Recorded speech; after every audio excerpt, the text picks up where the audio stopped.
Hi friends, nursery shallow ఒగ్గు కథలు చూస్తున్నవారు like చేయండి, share చేయండి, కామెంట్ చేయండి. మరిన్ని వీడియోస్ కోసం మా ఛానల్ని సబ్స్క్రైబ్ చేయండి. పక్కనే ఉన్న బెల్ ఐకాన్ని గట్టిగా కొట్టి మా డాడీ కథలు చూస్తున్న వారందరికీ ధన్యవాదాలు. Please subscribe my channel.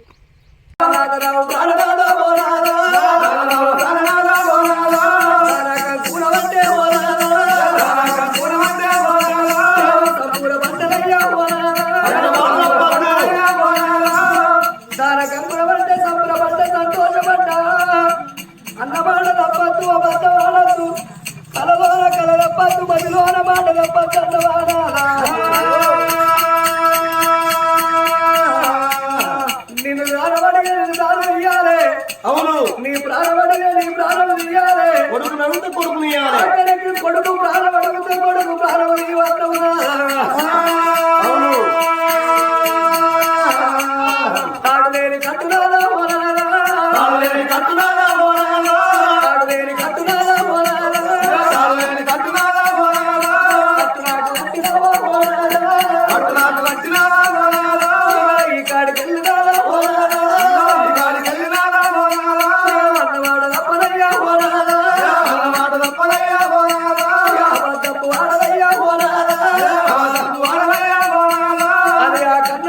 శుక్లాంబదేవి కాదన్న మాట లేదు అన్న మాట మన నోటికి రావద్దని కచ్చిరి కాడనేమో రాజు రాజ్యం వెళ్తాడు, దేశం వెళ్తాడు.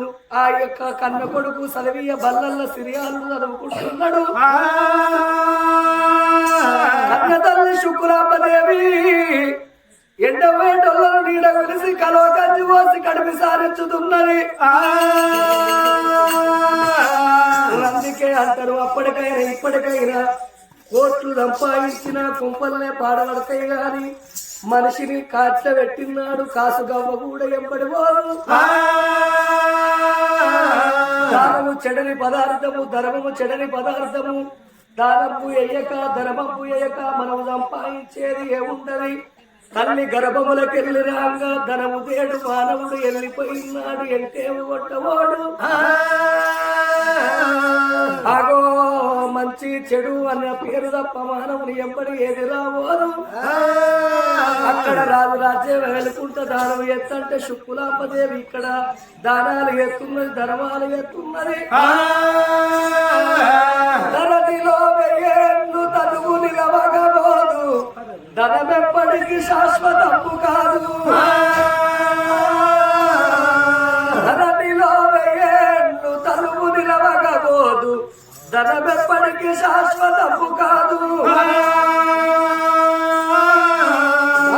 తదులు తన వెంట రాలేరు, పుత్రులు మృతిని తప్పించలేరు. బంధుజాలము నిన్ను బ్రతికించుదురలేదు, బలపరక్రమమేమి పనికి రాదు. ఘనమైన సంపదలు ఎన్ని కలిగి ఉన్నా గోచి మాత్రమైన గొచ్చబోరే. వెర్రి కుక్కల భ్రమలన్నీ మరసి నిన్ను భజన చేసేటి వారికి పరమ సుఖము. భూషణ వికాస శ్రీధరమపుర నివాస దృష్ట సంవార నరసింహ దురిత దూరా. ఇది మాయ శరీరము మట్టి బొమ్మ, నెత్తురు మాంసము తిత్తియే కాని పుత్తడి మాత్రముగా పోదు. మనిషికి 1000 ఏళ్ళు ఉన్నా వేరు తప్పబోదు, 100 ఏళ్ళు ఉన్నా సాగు తప్పబోదయ్యా. తల్లి శుక్లాంబదేవి, ఓ సర్వేశ్వర, ఓ అబదికాళ్ళ బంధవా, ఓ తల్లి పార్వతీదేవి కాదు లేదు అన్న మాట అబద్ధమన్న ముచ్చట నాటికి రానియ కానీ మంత్రం లోపల పూజలు చేసుకుంటా దానపు ఎత్తమున్నదో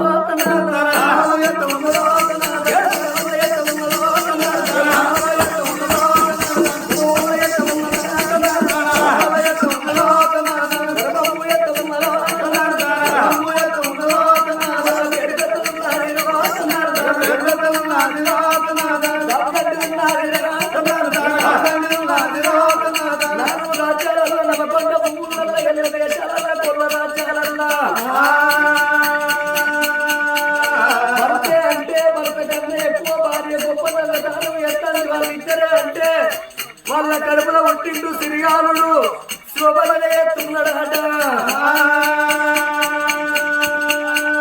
తనడానికి ఎంత పేరుతుందో అంత పేరు కట్టుకుంటున్నాడు బాలుడు.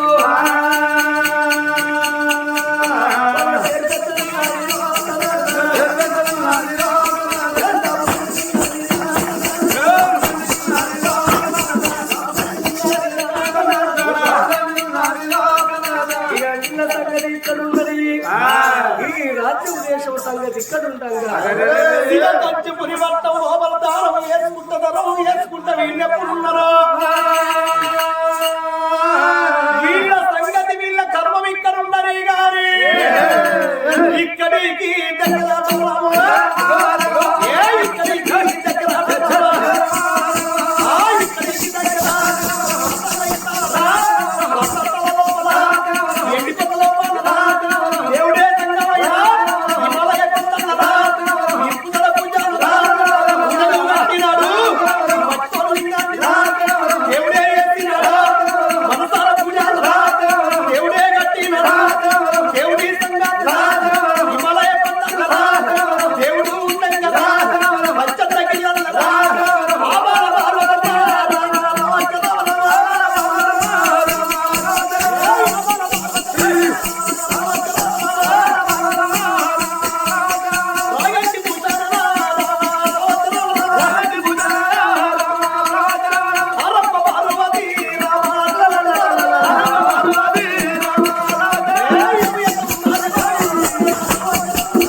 నీలకంఠుడు నిత్యానందుడు పులి చర్మాంబరుడు గజ చర్మాంబరుడు గంగాధరుడు ఆగో 12 ఏళ్ల మధ్య వాయశంకరుడు హిమాలయ కొండలల్లా పొద్దుకేడు పూజ చేస్తున్నాడు బాబుకేడు పూజ చేసుకుంటా పరమాత్ముడి హిమాలయ కొండల్లో ఉండగా భగవంతుడు సంగతి హిమాలయ కొండల్లో ఉండనే గాని నా పంచనగిరిలో ఉన్న పార్వతమ్మ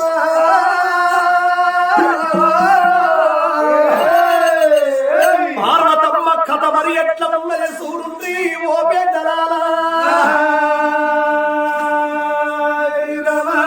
ఏడాదికి ఒక్కనాడు వస్తుంది తెలంగాణ సాంప్రదాయ పద్ధతి తొలుత పండుగ తెలుగు వాళ్ళకు గొప్పైన పండుగ ఉగాది పండుగ. ఆ ఉగాది పండుగ రోజు అమ్మవారు పార్వతమ్మ ప్రొద్దున వేసిన తల్లి 7 వాకిళ్ళు ఉడిసింది అలుకులు అల్లిని ముగ్గులు పెట్టింది ఆగో ఘనమైన వంటలు వేసింది కొత్త కుండల పచ్చడి వేసింది ఆగో మామిడి పిందలేసి చింత పులుసు పెట్టి బెల్లం వేసి ఆప పువ్వు వేసి ఆగో చెడు రుసుల పచ్చడి వేసింది పార్వతమ్మ 5 రకాల పచ్చడి వేసి ఆగో కొత్త కుండల పచ్చడి వేసి కొడుకు వినాయకుడు కొడుకు కుమారస్వామి నాట్యం వేసి ఎదురందున్నది ముందున్నది ఆగో ఎంత మంది ఉన్న గాని పార్వతమ్మకు భగవంతుడు శంకరుడు లేకపోతే సహించలేకపాయ తల్లికి ఆగో అందుకే అన్నారు అన్నల రాజ్యం అన్నల రాజ్యం కొడుకుల రాజ్యం గొండ రాజ్యం ఒకరి రాజ్యమే సవరాజ్యము. భర్త ఉన్నన్ని రోజులు భార్యకు సుఖము భార్య ఉన్నన్ని రోజులు భర్తకు సంతోషమాట. కొడుకులను చూసిన పార్వతమ్మకు సహించలేదు అబ్బబ్బబ్బ నా భర్త శంకరుడు హిమాలయ కొండల్లో ఉన్నాడు. ఉగాది రోజు రైతు సాగు ఆటైతడు తెలుగు వాళ్ళకు గొప్పైన పండుగ తొలుత పండుగ ఉగాది పండుగ రోజు భార్య భర్తలు కలిసిమెలిసి ఉన్నట్టయితే ఏడాదంతా సంబరంగా ఉంటారట. నా భర్త శంకరుడు ఒక్కరోజు ఇళ్ళనాయ ఒక్కరోజు ఇరువాడమానే ఒక్కరోజు పిల్లలనాయే. ఇంకా ఈ సోకుల మొగోనికి ఇద్దరు వెళ్ళాలనే ఒక్కరు అరపెన్నాం ఇక ఇద్దరు వెళ్ళాలనే మరి ఏమి చేయాలి. నా భర్త శంకరుడు హిమాలయ కొండల్లో ఉన్నాడని అమ్మవారు పార్వతమ్మ కలకల కలకల కన్నీరు తీసినప్పుడు పార్వతమ్మ కన్నీరు శంకరుడు కళ్ళ చూసిండు. పార్వతి ఎందుకో బాధపడుతుంది ఇప్పుడే నేను వెళ్ళిపోతా భార్య కోరిక నెరవేర్చనోడు భర్త భర్తే కాదు భర్త కోరిక నెరవేర్చండి భార్య భార్య కాదని శంకరుడు